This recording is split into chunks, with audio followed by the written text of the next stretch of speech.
시간 부활의 영광이라는 제목으로 말씀을 전하도록 하겠습니다. 우리 잘 오셨습니다라고 인사하겠습니다. 그리고 예수 부활하셨습니다. 예수님 다시 사셨습니다. 오늘 본문의 말씀은 제가 좋아하는 말씀 중에 하나가 되겠습니다. 매번 이 말씀을 읽을 때마다 경탄스러운 그런 마음이 확 올라옵니다. 놀랍고 감탄스러운 내용입니다. 기독교를 가리켜서 이 부활의 신앙이라고 이렇게 하지 않습니까? 기독교는 부활신앙이고 부활신앙은 기독교다라고 이렇게 말을 합니다. 기독교가 다른 종교와 가장 큰 차별이 있다면 이 부활이 있느냐 부활이 없느냐 그 차이에 있습니다.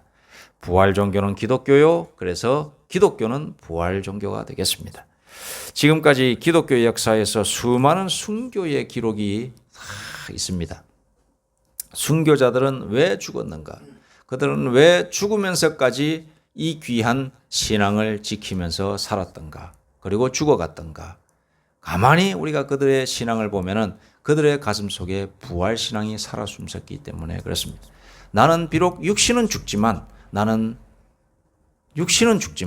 영원히 하나님의 나라에서 산다. 그리고 때가 되면 내 육신도 부활할 것이요 모든 것이 부활하여 하나님의 나라에서 이제 만세토록 살 것이다 라고 하는 그 부활 신앙을 믿었기 때문에 한순간에 육신의 고통을 이기며 죽을 수가 있었던 것이다 라는 것입니다.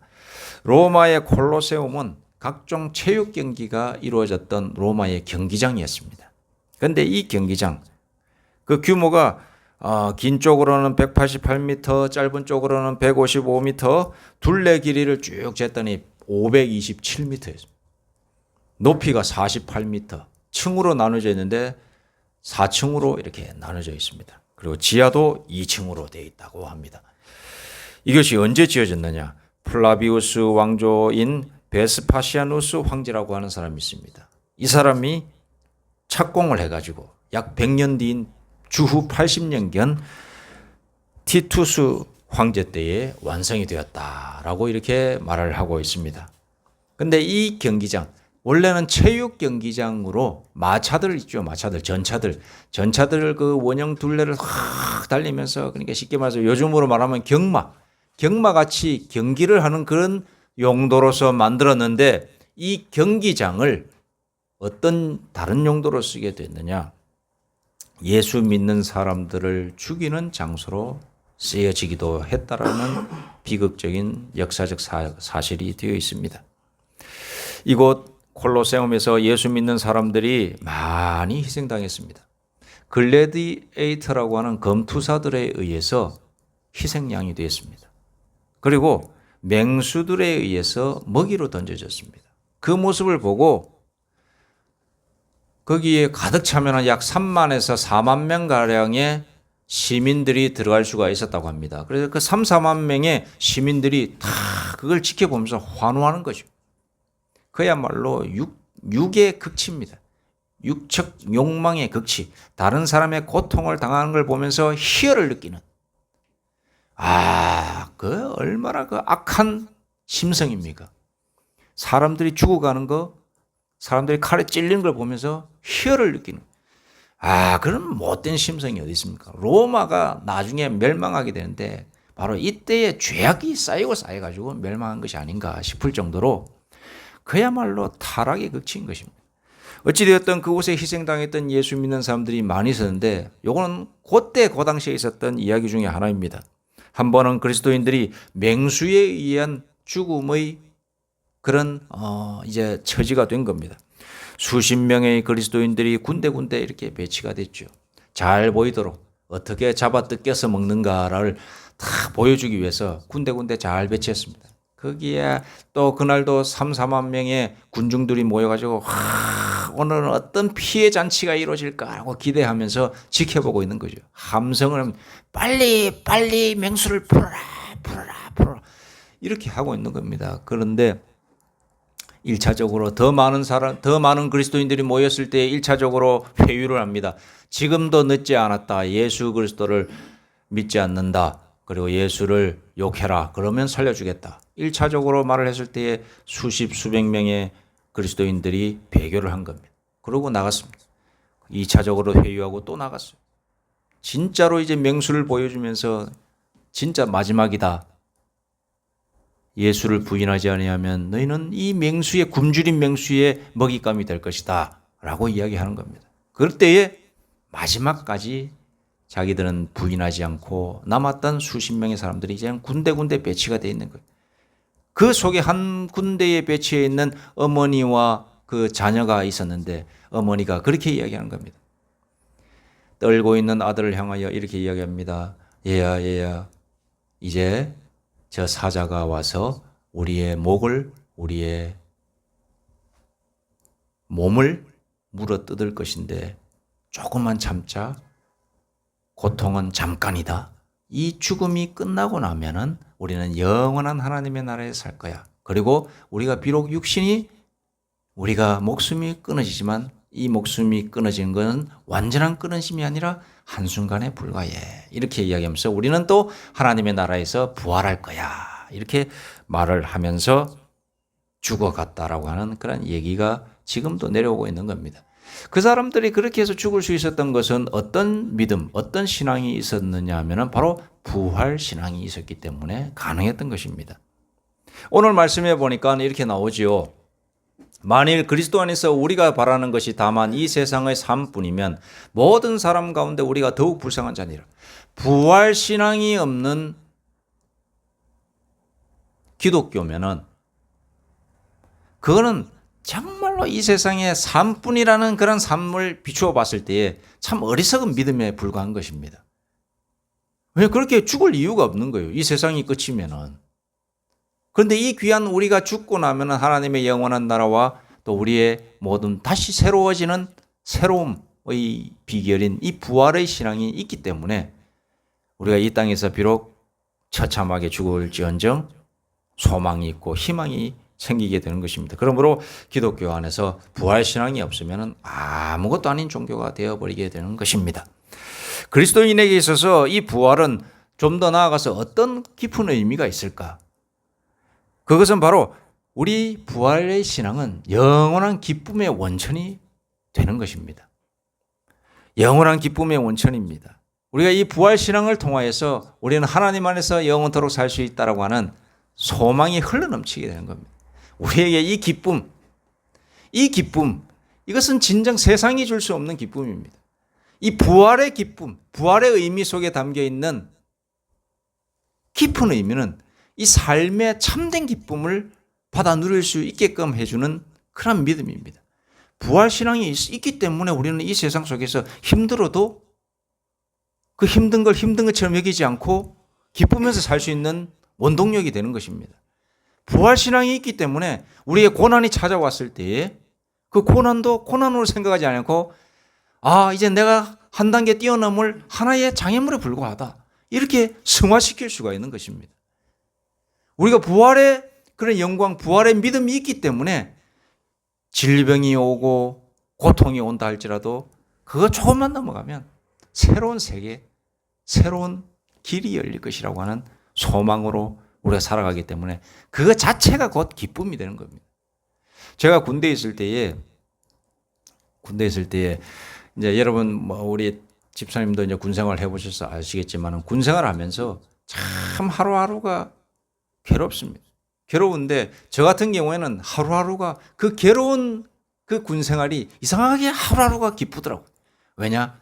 그 나아가면 요걸 이길 수 있고 내가 믿음으로써 승화해서 그래 이렇게 어려움이 닥쳤지만 이 어려움을 하나님 안에서 믿는 믿음으로 이겨내면은 또 새롭게 내가 성숙되고 성숙되는 그 맛으로 또 성숙되고 점점 내 마음이 강해지고 또 믿음도 강해지고 내 정신력도 더 성숙해지고 그런 것을 경험하면서 내가 믿음이 없었다면은 오히려 이런 고난과 여러 가지 압박이 찾아왔을 때에 내가 욕으로 승화시키든가 아니면 내가 화를 내든가 이렇게 해서 좀 인간적으로 좀 잘못되어 있는 부정적인 인간으로 이렇게 변화되는 쪽으로 갔을 건데 아니라 내가 하나님을 믿는 믿음이 있기 때문에 그 믿음을 가지고 그래 이것은 하나님께 주신 고난을 통하여서 나를 더 성숙시키시려고 하는 하나의 과정일 뿐이야 라고 이렇게 생각을 하게 되는 거죠.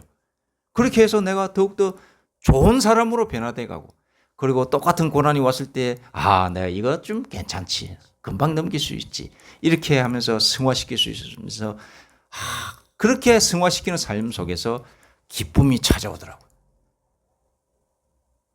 이게 바로 기독교 신앙의 핵심입니다.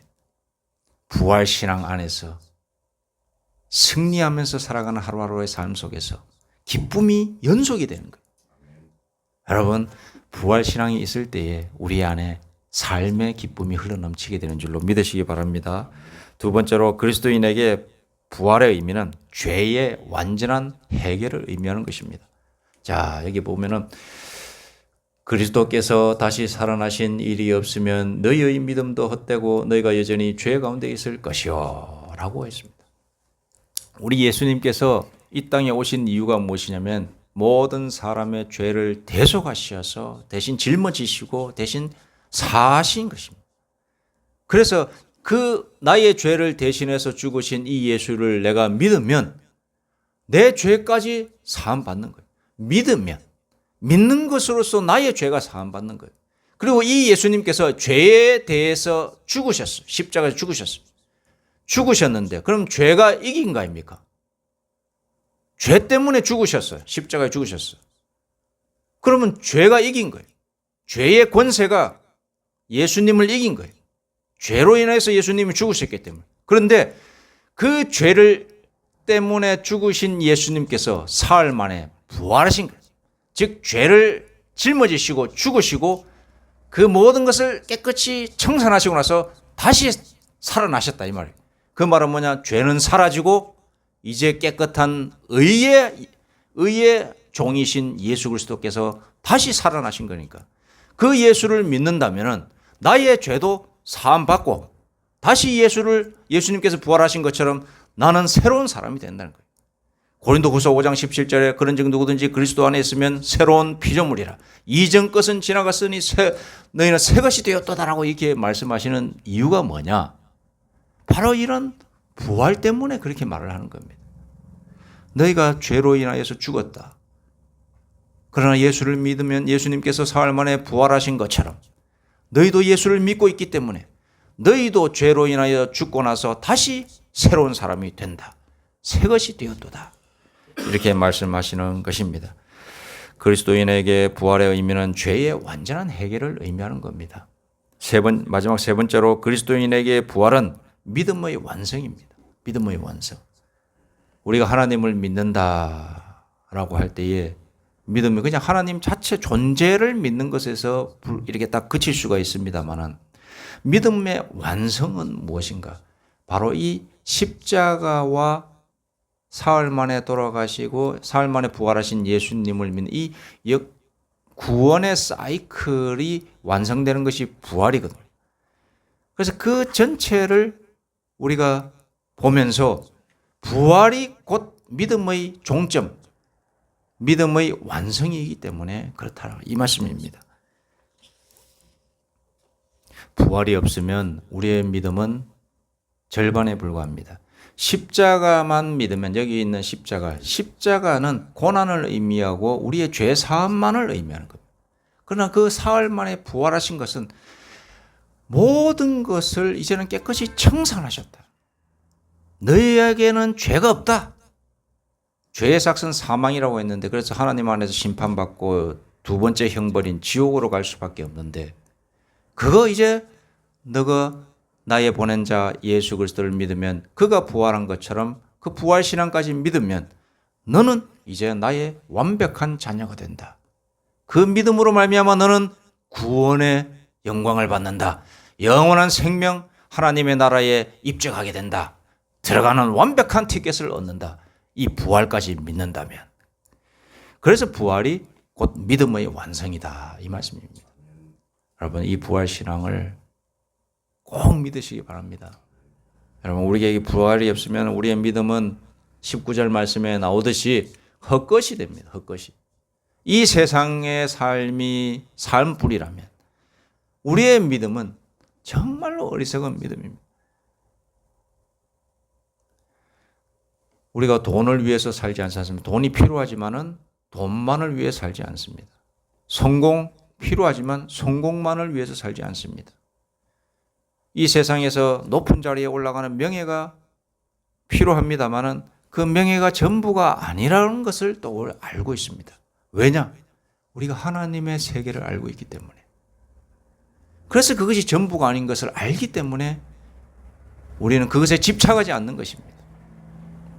저 같은 경우에도 만약에 그런 것들을 집착했다면 지금보다 좀 더 부자로 살 수 있었을 것이다 라는 생각을 한 번씩 해봅니다. 그리고 이렇게 작은 교회 안 하지요. 교회 할 필요가 없는 겁니다. 이 세상의 삶이 끝이라면 아무리 할 이유가 없는 거예요. 저도 제 스스로 생각해 보건데 제가 육적으로 살았다면 남들만큼은 살 수 있을 거라고 하는 확신이 있고 자신감이 있어요.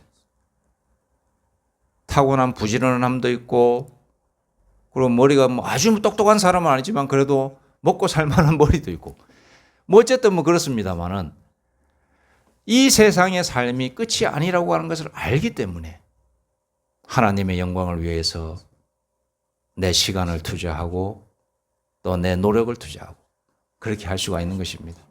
우리 안에 부활의 신앙이 있다면 현재의 삶이 어떠하든지 간에 소망이 있는 줄로 믿습니다. 그런데 이 부활의 신앙은 그저 믿어지는 것이 아닙니다. 누군가가 도와주셔야 됩니다. 그 누군가는 바로 성령 하나님이신 것입니다. 우리 성령님께서 이 부활 신앙을 믿게 해주십니다. 저도 가만히 생각해 보니까 내가 어떻게 보면 믿어지지 않는 이 부활 신앙을 어떻게 믿게 되었는가 가만히 생각해 보니까 기도 중에 말씀 중에 깨닫기로는 내 의지 내 이성이 아니라 내 외부로부터 온 어떠한 능력이구나. 그 외부로부터 온 능력은 어떠한 능력은 무엇인가? 바로 성령님의 능력이구나 라고 하는 것을 제가 어릴 적에 깨달았습니다. 저의 생각으로 저의 이성으로는 이것을 받아들일 수가 없어요.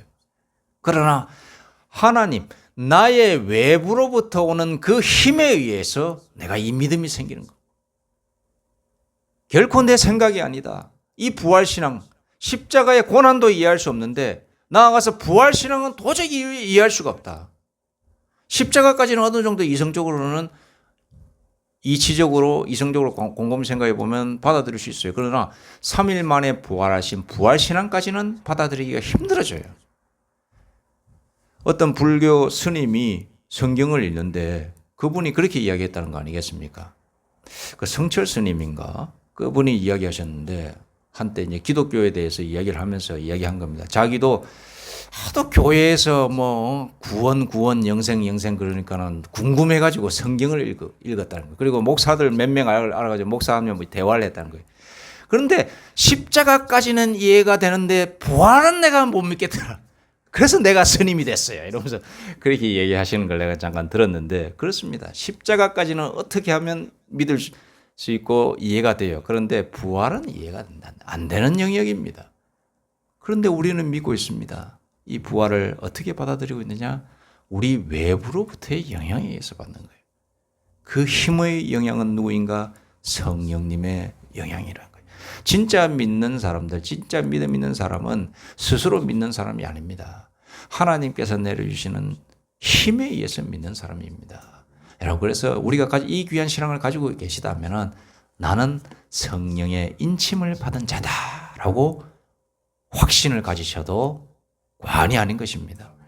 여러분, 그래서 하나님의 아들이요, 딸이 되는 겁니다. 여러분, 하나님의 백성이 되는 겁니다. 여러분, 이 귀한 신앙 의심하지 않고 오늘을 살아가시는 저와 우리 모두가 되기를 간절히 소망합니다. 우리 예수님께서 부활하셨습니다. 예수 부활하셨네. 여러분, 이 귀한 신앙 안에서 앞으로 살아가시는 저와 우리 모두가 되기를 소망합니다. 기도드리겠습니다. 하나님 아버지 감사합니다. 저희를 살리시려고 아들 예수를 보내주시고 십자가의 고난을 통하여 죄사함의 역사를 일으켜 주시고 그리고 사흘 만에 부활시키심으로 모든 믿음의 완성을 이루어 주시니 감사합니다. 이 귀한 부활의 신앙을 오늘도 믿고 내일도 믿고 죽을 때까지 믿을 수 있는 그런 귀한 믿음의 은혜를 허락하여 주옵소서. 예수님의 이름으로 기도드립니다. 아멘.